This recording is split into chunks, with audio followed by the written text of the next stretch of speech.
Hello student, इस video में हम देखेंगे इसमें इन सवालों को हम सिंपल तरीके से किस प्रकार से हल कर सकते हैं। जैसे इसमें क्या दिया है, इसमें हमारे पास पहले सवाल में 1 प्लस टेन स्क्वायर ए अपॉन में क्या है 1 प्लस कॉट स्क्वायर ए। ओके, अब 1 प्लस टेन स्क्वायर ए होता है सेक स्क्वायर ए के बराबर। ओके, और 1 प्लस कॉट स्क्वायर ए के बराबर होता है कोसेक स्क्वायर ए।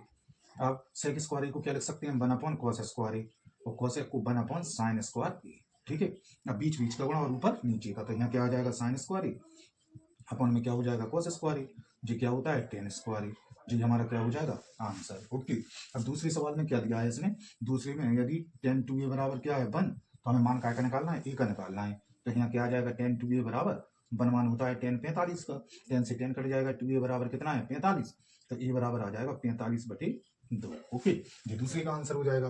अब हम देखेंगे इसका तीसरा सवाल। तीसरे में क्या है 2 10, अब यहाँ है 45 अपॉन में क्या है 1 प्लस टेन स्क्वायर 45। अब 10 45 का मान कितना होता है 1, 1 प्लस 10 45 का मान 1, यानी यहाँ 1 का स्क्वायर, तो 2 एकम 2, एक और एक यहाँ भी कितना हो गया 2, कैंसिल हो गए, 1 आंसर हो जाएगा। अब अगले में दिया है चौथे सवाल में, इसमें क्या दिया है 15 कॉट थीटा बराबर कितना है 8। तो कॉट थीटा बराबर क्या है, हो जाएगा 8 बटे में 15 हो जाएगा।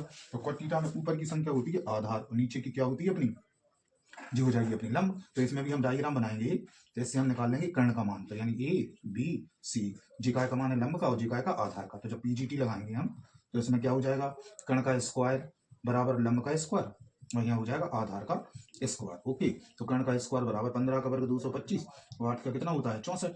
अब के बराबर जी 5 4 9 6 2 8 और 2, अब 289 काय का होता है अपना, ये होता है 17 का वर्ग, तो यहाँ आ जाएगा 17। अब मान काय का निकालना था इसमें साइन थीटा, तो साइन थीटा बराबर क्या होता है लंब बटी कर्ण, तो साइन थीटा बराबर लंब का मान है 15 और कर्ण का मान कितना हो गया 17।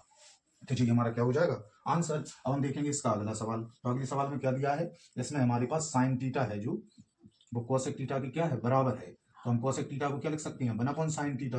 अब इसका गुणा हो जाएगा, तो साइन स्क्वायर थीटा बराबर में 1, अब स्क्वायर हटा देंगे तो अंडर रूट चल जाएगा, यानी 1 वर्ग काय का होता है 1 ही का।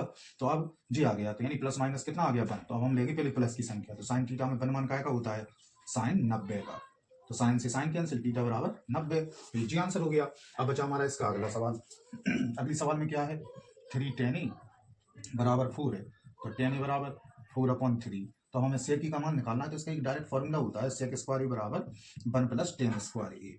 तो 1 tan ए का मान है 4/3, तो 4 का वर्ग 16 और 3 का कितना हो गया 9, एलसीएम 9, 9 प्लस का कितना हो गया 16, 16 9 कितने हो गए 25/9। अब यहाँ से स्क्वायर हटाएंगे क्या चल जाएगा अंडर रूट, अब 25 5 का वर्ग होता है और 9 का होता है अपना 3 का, जो हमारा क्या हो जाएगा आंसर।